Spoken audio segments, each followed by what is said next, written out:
우리가 계속하여 믿음에 대해서 말씀을 나누고 있는데요. 우리가 신앙생활을 하다 보면 어느 순간 내 믿음이 예전 같지 않다라는 생각을 하게 되는 때를 만나게 됩니다.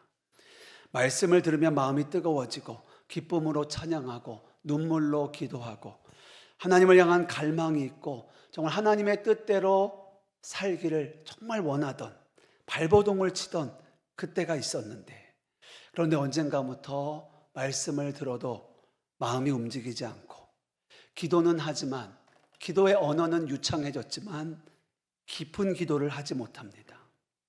그렇다고 우리 안에 믿음이 없는 것은 아닙니다. 하나님을 향한 사랑도 있습니다.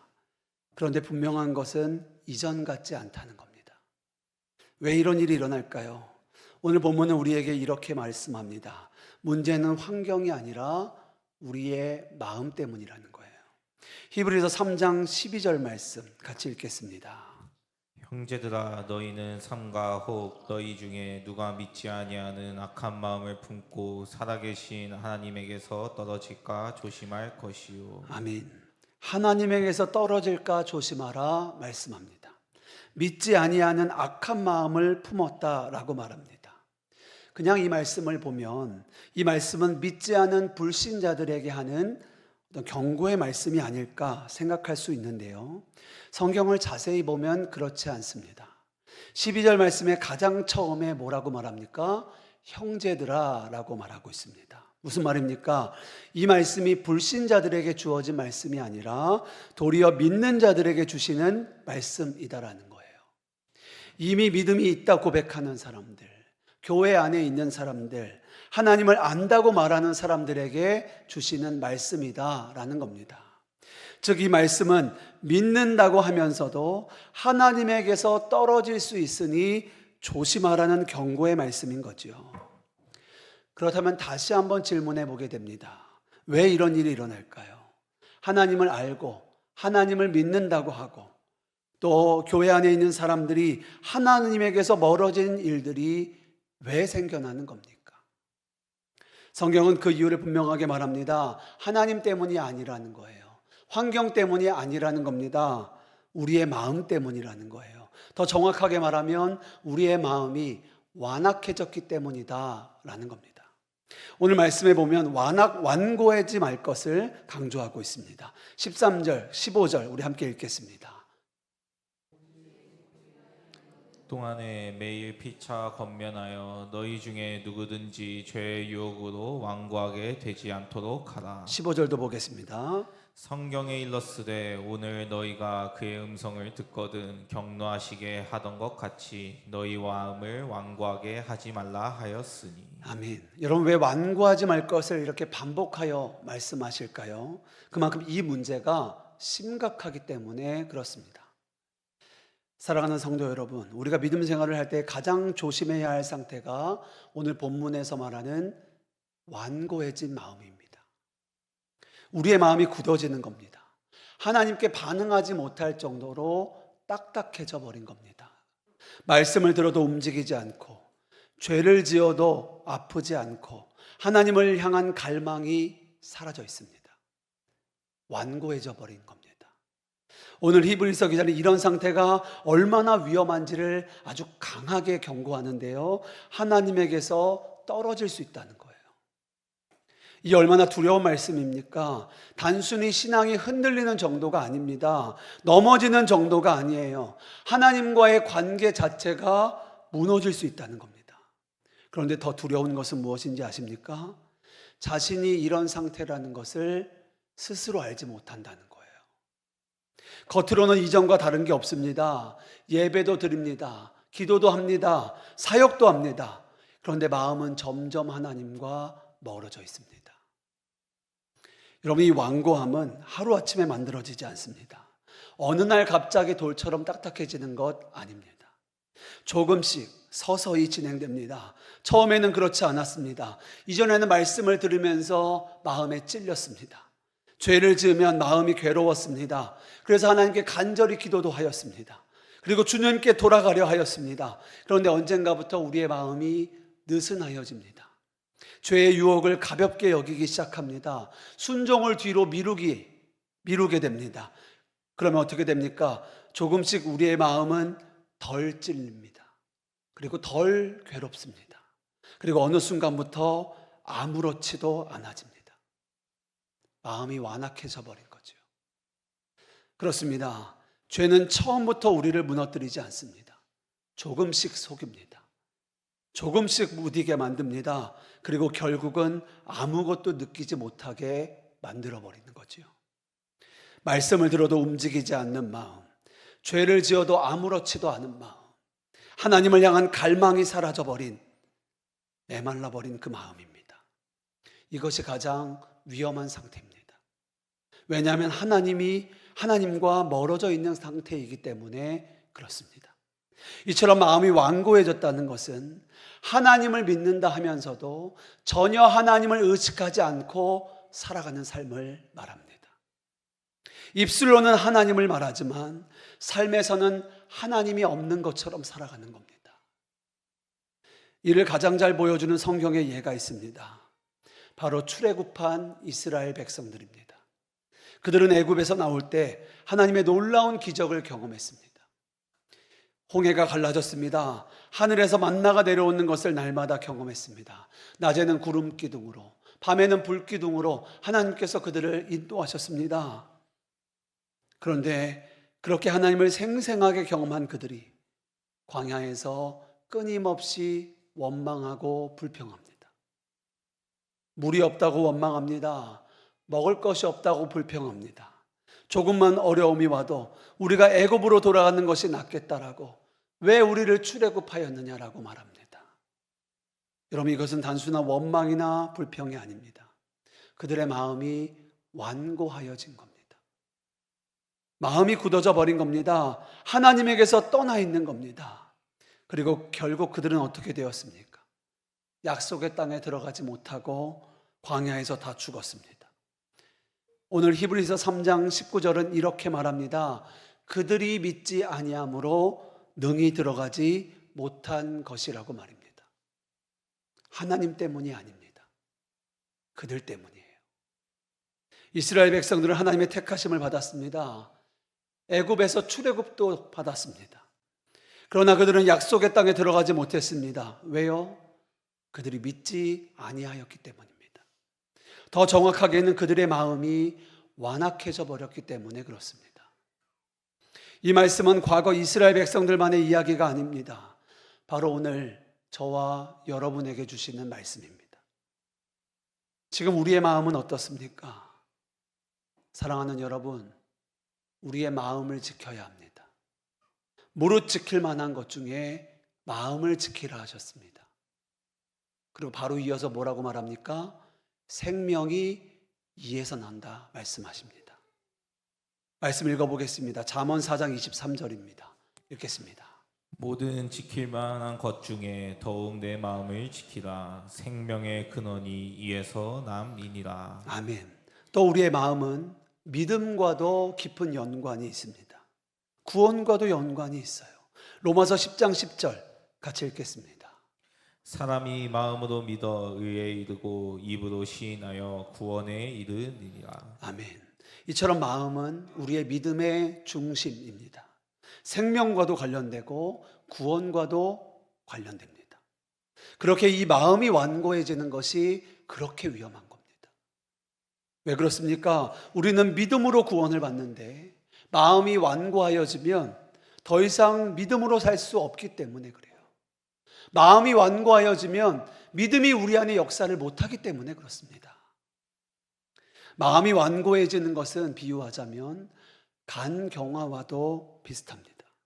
간은 침묵의 장기라는 별명을 가지고 있죠. 처음에는 별 증상이 없습니다. 조금 피곤한 정도입니다. 그래서 대부분 대수롭지 않게 여깁니다.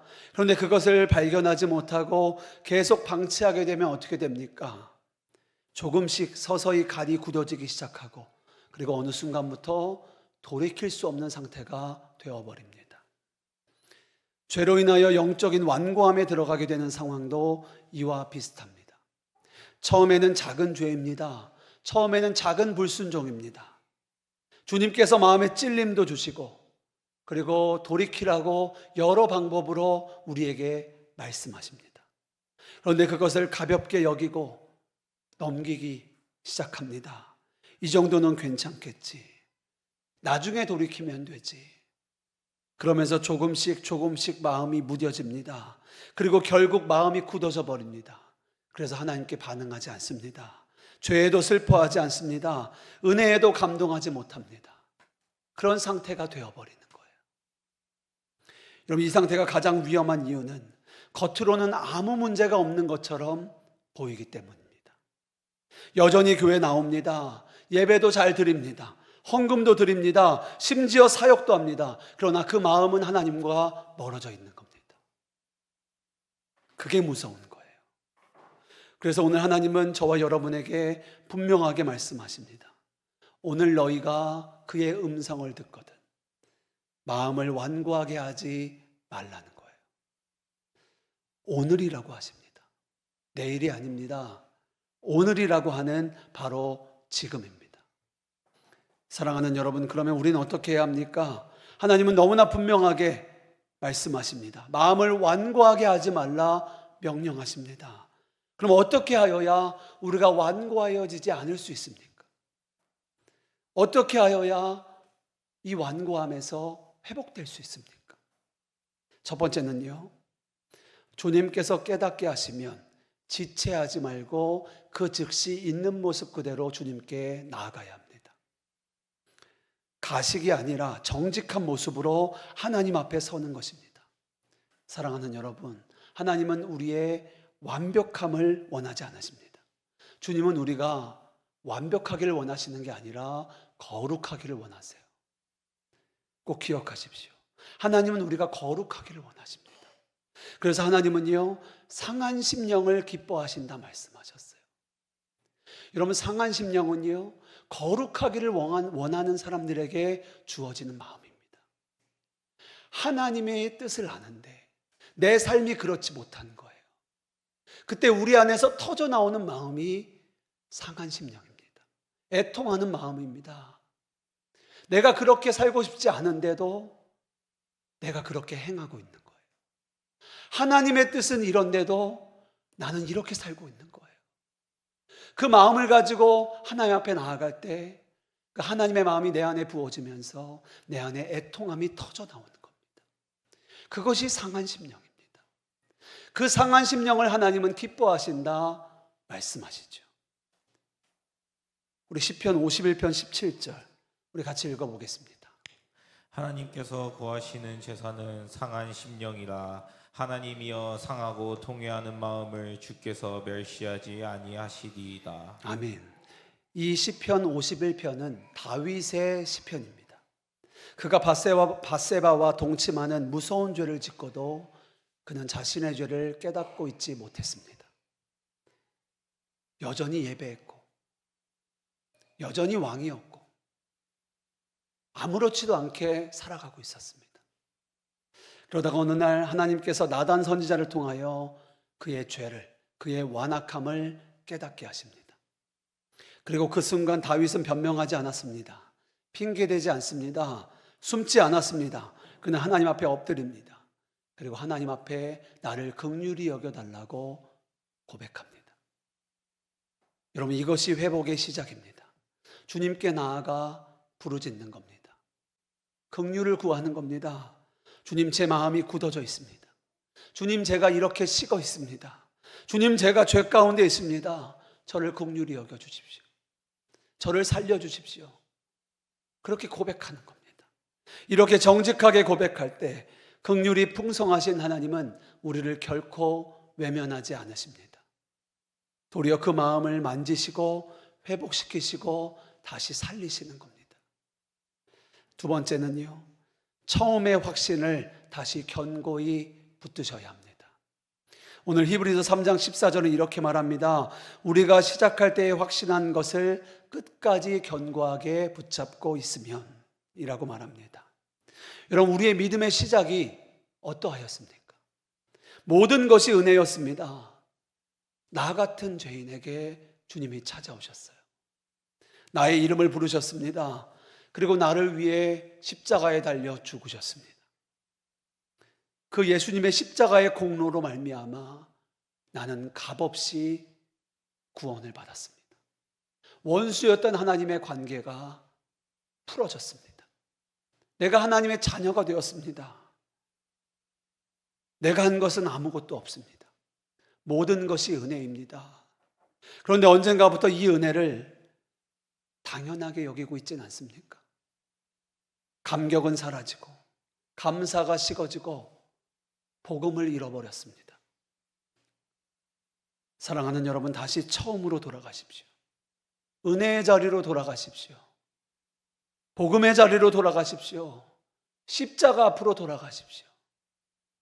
내일이 아닙니다. 바로 오늘입니다. 다시 십자가 앞에서 주님을 만나셔야 합니다. 바로 오늘 이 시간이 우리의 잃어버렸던 감사가 회복되고 식어있는 마음이 뜨거워지고 또 굳어진 마음이 부드러워지게 되는 은혜의 자리인 줄 믿습니다. 세 번째는 주의 말씀에 순종하는 자가 되는 겁니다. 사랑하는 여러분, 우리의 마음은 순종을 통해 살아납니다. 순종하지 않으면 마음은 점점 굳어집니다.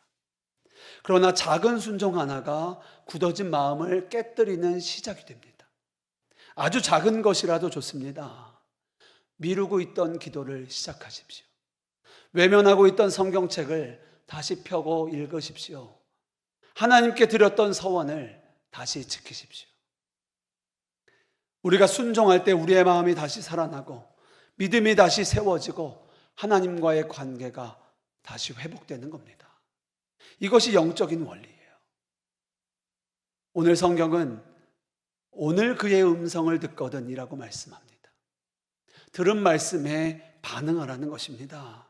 순종하라는 말씀입니다. 그때 무슨 일이 일어납니까? 하나님이 역사하시는 거예요. 순종하는 자에게 하나님이 역사하시는 겁니다. 성령의 바람으로 굳어져 있는 마음을 부드럽게 하시고 또 마른 뼈와 같은 우리의 메마른 심령을 다시 살리시는 거예요.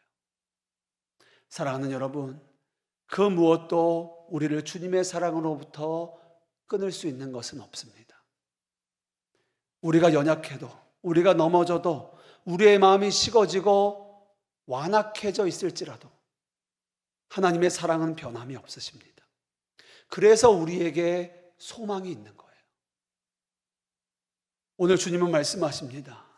오늘 너희가 그의 음성을 듣거든 너희 마음을 완악하게 하지 말라. 이 말씀은 경고의 말씀이지만 동시에 은혜의 초청입니다. 이 말씀은 정죄가 아니라 돌아오라는 하나님의 사랑의 음성입니다. 아직 기회가 있다는 것입니다. 오늘입니다. 지금입니다. 우리가 주께로 돌아가야 합니다. 여호와께로 돌아가야 합니다. 완고한 마음을 내려놓고 주의 십자가 앞으로 나아가 다시 첫 마음을 회복하고 은혜와 회복과 충만을 누리는 저와 여러분 되시기를 주님의 이름으로 축복합니다. 우리 함께 찬양하고 기도하겠습니다.